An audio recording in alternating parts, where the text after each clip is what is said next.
winner. Andy Murray's achievements put him amongst the greatest sportsmen in history. Joy and despair at the same time in our house this week. Andy Murray has announced plans to retire from professional tennis, bringing to a close the glorious period we have enjoyed where a British winner of Grand Slams was more than a slim possibility.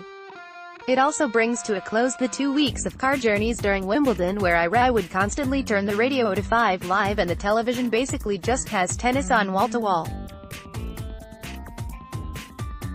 So there was joy from my 12-year-old, who in the year Murray ended 77 years wait, actively hoped he would lose when Verdasco took him to a nail-biting 5th set in the quarters.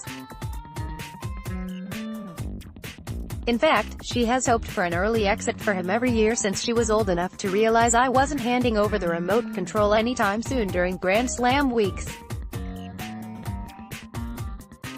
It got worse for her when I discovered I could watch the French and Australian tournaments on channels I didn't have to pay extra for. But the quite frankly premature end to Andy's stellar career has seen her having a last laugh. I will still watch the tournaments, but maybe not to the exclusion of other activities. It will definitely take the shine, for a while, off tennis viewing, but there is hope and despair for my daughter on the horizon, since Kyle Edmund is among a raft of up-and-coming young stars doing quite well in their own right. I know Murray divides many in opinion, even having revealed a kind of vulnerable side to his nature in future years.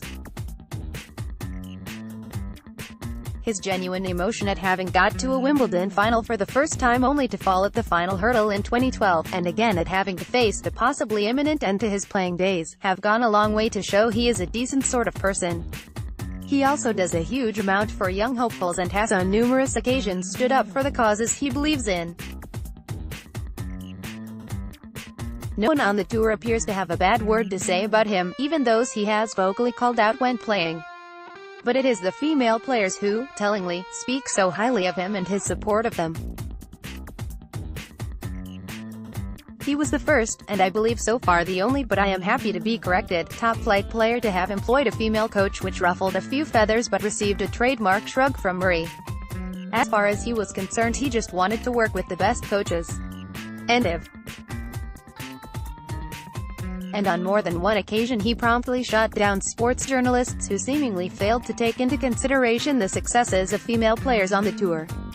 I shall imagine, in his own time, Murray will be as proud of his contribution to shutting down casual sexism as he will his trophies. And while many have scoffed he has no personality, I beg to differ. He just isn't overt about it. Over the years he has consistently been able to laugh at himself, appearing on Mock the weekdays after losing his first Wimbledon final and joining in as the panel mercilessly ribbed him, poking fun at himself whilst receiving his record 3rd Sports Personality Award and apologizing for his voice lacking emotion. So, I am not ashamed to admit I will miss watching him play if this is indeed the end of his competitive career. And yes, I will miss his personality as much as his tennis.